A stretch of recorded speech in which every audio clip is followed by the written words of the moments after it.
Good morning to all of you. आज के इस वीडियो में हम पढ़ेंगे विलियन पार्ट 3। इससे पहले मैं 2 वीडियो विलियन में बना चुका हूँ।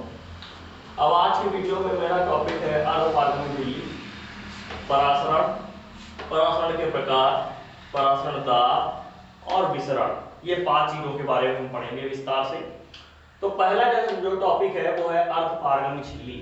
कि अर्धपारगम्य झिल्ली, इसका नाम ही है अर्धपारगम्य झिल्ली, मतलब कुछ चीजों को अपने में से होकर ये जाने देगी और कुछ चीजों को अपने में से होकर रोक लेगी। चलिए ठीक है, ये तो एक जनरल बात हो गई, लेकिन अब हम समझते हैं विस्तार से। जितने भी ठोस पदार्थ हो चाहे द्रव हो, उनकी पतली परत वो क्या होती है? झिल्ली होती है। याद रखिएगा, किसी भी ठोस पदार्थ या फिर द्रव की पतली परत को हम क्या कह सकते हैं? झिल्ली कह सकते हैं। अब इसमें से कुछ झिल्लियां ऐसी होंगी जो किसी पदार्थ को अपने में से पूर्णतया एक तरफ से दूसरी तरफ निकल जाने देगी। बिल्कुल भी वो पदार्थ नहीं रुकेगा, पूरी तरीके से निकल जाएगा एक तरफ से दूसरी तरफ, तो वो होती है पारगम्य झिल्ली। अब दूसरी वो होती है जो बिल्कुल भी किसी पदार्थ को अपने में से होकर दूसरी ओर जाने नहीं देंगी। ऐसी झिल्लियों को हम अपारगम्य झिल्ली कहते हैं, मतलब वो बिल्कुल भी किसी पदार्थ को अपने में से होकर दूसरी ओर जाने नहीं देती हैं। अब इन दोनों के बीच में एक पारगम्य झिल्ली थी, एक अपारगम्य झिल्ली थी। इन दोनों के बीच में एक तीसरी प्रकार की ऐसी झिल्ली भी होती है जो कुछ पदार्थों को अपने में से होकर जाने देती है। कुछ पदार्थों का मतलब यहाँ पर है विलायक से। शुद्ध विलायक जो होगा उसको अपने में से होकर वो झिल्ली उस दूसरी तरफ जाने देगी, विलेय के अणुओं को अपने में से होकर जाने नहीं देगी। उस झिल्ली को हम क्या कहते हैं? अर्धपारगम्य झिल्ली कहते हैं। तो अर्धपारगम्य झिल्ली की परिभाषा एक बार फिर से सुन लीजिए। वह झिल्ली जो अपने में से होकर विलायक के शुद्ध अणुओं को दूसरी ओर जाने देती है, विलेय के अणुओं को नहीं, उसे हम क्या कहते हैं? अर्धपारगम्य झिल्ली कहते हैं। जैसे अब क्वेश्चन ये उठता है कि ये झिल्लियां हैं कौन कौन सी आखिर? बकरे का आशय, जंतु झिल्लियां, कोशिका झिल्लियां, ये सब अर्धपारगम्य झिल्ली होती हैं। जैसे प्याज पर जो झिल्ली पाई जाती है वो भी अर्धपारगम्य झिल्ली है। किशमिश पर जो झिल्ली पाई जाती है वो भी अर्धपारगम्य झिल्ली है। ठीक। अच्छा, लैब की अगर बात करें, प्रयोगशाला में कौन सी झिल्ली होती है, तो वो होती है कॉपर फेरोसाइनाइड की, और सबसे अच्छी अर्धपारगम्य झिल्ली कॉपर फेरोसाइनाइड की ही मानी जाती है। उसी का सभी जगह आजकल इस्तेमाल भी किया जाता है। ऐसे कैल्शियम फास्फेट की भी होती है, कैल्शियम फास्फेट की होती है, कॉपर फेरोसाइनाइड की होती है। ये सब कौन सी है? प्रयोगशाला में बनाई गई मानव निर्मित अर्धपारगम्य झिल्लियां हैं। तो ये बात हो गई किसकी? अर्धपारगम्य झिल्ली की। अच्छा, इसको पहले इसलिए हमने समझाया क्योंकि परासरण में इसी की सारी भूमिका है। अब हम समझेंगे परासरण क्या है। परासरण को समझ लेते हैं। देखिए,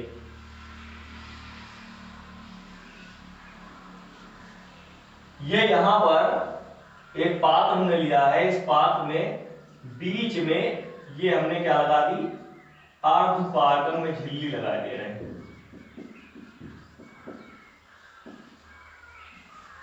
अर्धपारगम्य झिल्ली हमने यहां लगा दी। इस तरफ इसमें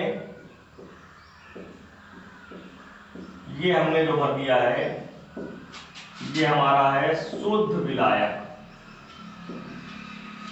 शुद्ध विलायक झिल्ली। और इस तरफ जो हमने भर दिया ये हमारा क्या है? विलयन। ये हमारा है विलयन, या इसको आप कह सकते हो तनु, और इसको आप कह सकते हो सांग, ये भी कह सकते हो। ठीक। तो यहां होता क्या है कि इसमें से शुद्ध विलायक के कारण हम देखते हैं कि अर्धपारगम्य झिल्ली को पार करके इसमें प्रवेश करने लगते हैं, इसमें प्रवेश करने लगते हैं।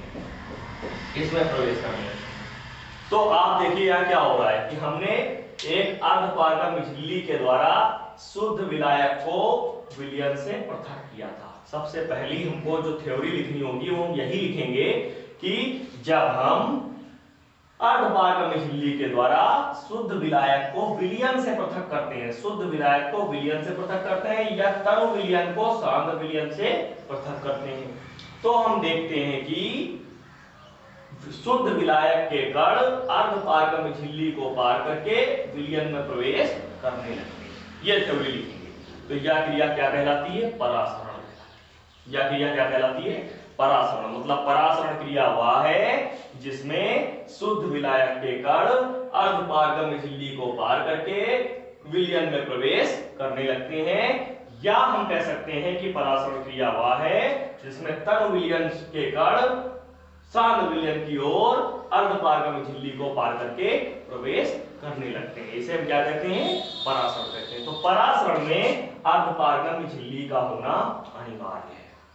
याद रखिएगा, परासरण में अर्धपारगम्य झिल्ली का होना अनिवार्य है, क्योंकि अर्धपारगम्य झिल्ली क्या करती है? विलायक के अणुओं को अपने में से होकर जाने देती है, विलेय के अणुओं को अपने में से होकर जाने नहीं देती है। तो परासरण क्रिया बगैर अर्धपारगम्य झिल्ली के संभव नहीं है। तो ये आपको परासरण क्लियर हो गया होगा कि परासरण क्या है। अब परासरण होता कितने प्रकार का है? दो प्रकार का। एक होता है बाह्य परासरण और एक होता है अंतः परासरण। तो हम दो चीजें समझते हैं, एक है बाह्य परासरण और एक है अंतः परासरण। तो पहले हम समझ लेते हैं बाह्य परासरण। कौन सा समझ लेते हैं? बाह्य परासरण। बाह्य परासरण पहले समझ लेते हैं। बाह्य परासरण क्या है इसको समझते हैं। देखिए, जैसे ये हमने इसके अंदर नमक का घोल ले लिया। ये हम काहे का घोल ले रहे हैं? नमक का घोल। नमक का घोल, नमक का घोल ले लिया। इस नमक के घोल में मतलब ये सांद्र विलयन है। ये क्या है? सांद्र विलयन। इसमें हमने क्या डाल दिया? इसमें हमने डाल दिया एक हमने इसमें क्या डाल दी? हमने इसके अंदर एक फूली हुई कोशिका डाल दी। फूली हुई कोशिका, फूली हुई कोशिका इसके अंदर हमने डाल दी। लेकिन ये जो कोशिका के अंदर का, अंदर के कोशिका के अंदर जो द्रव है, ये इस नमक के घोल की तुलना में क्या है? डाइल्यूट है, तनु है। ऐसी कोशिका हमने इसके अंदर डाली है। तो हम क्या देखते हैं कि इसके अंदर से, इसके अंदर जो कोशिका के अंदर जो द्रव था वो बाहर आने लगता है। कोशिका के अंदर जो द्रव था वो बाहर आने लगता है। और ये कोशिका जो होती है वो जो साइड में इतनी बड़ी थी, ये कोशिका क्या हो जाती है? सिकुड़ जाती है। ये कोशिका क्या हो जाती है? सिकुड़ जाती है। याद रखिएगा, ये कोशिका सिकुड़ जाती है। ठीक, तो यहां पर क्या हो रहा है? यहां पर कोशिका के अंदर उपस्थित जो विलयन है वो कम सांद्रता का है, और कोशिका के बाहर जिसमें हमने कोशिका डाली है उसकी सांद्रता अधिक है। तो यहाँ पर देखिए, इसके कोशिका के ऊपर क्या पाई जाती है? कोशिका के ऊपर यहाँ पर पाई जाती है अर्धपारगम्य झिल्ली। और इसके अंदर से हम परासरण में पढ़ चुके हैं कि ये तनु विलयन होगा, ये सांद्र होगा। तो इसके अंदर का जो तनु विलयन है वो अर्धपारगम्य झिल्ली को पार करके कहाँ आने लगता है? बाहर आने लगता है, जिसके कारण ये कोशिका सिकुड़ जाती है। और ये क्रिया क्योंकि अंदर से कहाँ हो रही है? बाहर की ओर, इसलिए इसको हम क्या कहते हैं? बाह्य परासरण कहते हैं। इसलिए इसको हम क्या कहते हैं? बाह्य परासरण कहते हैं। अब इसके बाद मतलब बाह्य परासरण की परिभाषा में आप यही लिखेंगे कि वह परासरण जिसमें तन विलयन से, जिसमें विलयन विलायक का प्रवाह या तन विलयन का प्रवाह अर्धपारगम्य झिल्ली को पार करके बाहर की ओर हो, उसे हम क्या कहते हैं? बाह्य परासरण कहते हैं। अब हम बात करते हैं अंतः परासरण की। तो अंतः परासरण जस्ट इसका उल्टा होगा। अंतः परासरण में आप किशमिश ले लीजिए। किशमिश सभी के घर पे होती है। उसको आप रात में क्या करते हैं? पानी में डाल दीजिए। जैसे ही आप उसको रात में पानी में डालेंगे अंतः परासरण में, तो क्या होगा? सुबह आपको वो फूली हुई मिलती है काफी। तो फूली हुई क्यों मिल रही है? वो इसीलिए फूली हुई मिल रही है क्योंकि पानी क्या था? तनु विलयन था, और किशमिश के अंदर क्या था? सांद्र विलयन था। तो हमेशा क्रिया किधर से होती है? तनु से सांद्र की ओर। तो वो तनु विलयन किशमिश के ऊपर पाई जाने वाली अर्धपारगम्य झिल्ली को पार करके उसके अंदर प्रवेश कर जाता है और वो किशमिश फूल जाती है। तो ये क्रिया कौन सी हुई? अंतः परासरण हुई। तो क्लियर हो गया आपको? तो परासरण कितने प्रकार का? दो प्रकार का, एक बाह्य परासरण और एक अंतः परासरण। इसी प्रकार एक एग्जाम्पल और होता है दालों का फूलना। दालों के फूलने में भी क्या कौन सी क्रिया है? परासरण की है। याद रखिए, घर में दाल भिगोते हैं और फूल जाती है, वो भी क्या है? परासरण है। अब हम बात करते हैं परासरण दाब। तो परासरण दाब को यही समझ लेते हैं, इस जगह पे परासरण दाब को हम समझ लेते हैं। अब यहां पर देखिए, यहां पर एक हमने ये लगा दी केस नली, ये केस नली लगा दी, ये केस नली लगा दी, और यहां पर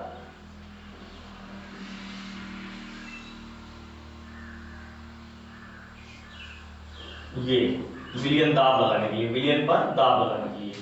तो होता क्या है कि जैसे ही परासरण क्रिया, हम परासरण क्रिया को हम समझ चुके हैं कि जो शुद्ध विलायक के कण होंगे या अर्धपारगम झिल्ली को पार करके कहां जाने लगेंगे? विलियन में जाने लगेंगे। तो अब यहां पर होता क्या है, जैसे ही ये इसमें से विलियन में इसमें जाने लगेंगे तो यहां पर ये वाला जो तल है ये धीरे धीरे करके क्या होगा? नीचे होता जाएगा, ये तल नीचे होता जाएगा, क्योंकि इसमें का कहां जा रहा है? इसमें का विलियन इसमें जा रहा है, इसलिए ये तल नीचे गिरता जाएगा। हमको इस तल को अगर रोकना है इस जगह पर, तो हम इसके ऊपर यहां पर क्या लगाएंगे? यहां हम लगाएंगे बाह्य दाब। क्या लगाएंगे? बाह्य दाब लगाएंगे। जैसे ही बाह्य दाब विलियन पर हम लगाएंगे तो वो बाह्य दाब आके इस अर्धपारगम झिल्ली पर लगेगा, जो कि इस विलायक को इसमें प्रवेश नहीं करने देगा, याद रखिएगा, और इसका तल अपनी जगह पर रुक जाएगा। तो ये जितना दाब यहां लगाएंगे, इसको हम यहां पे एक लगा होगा दाब मापी। क्या लगा होगा?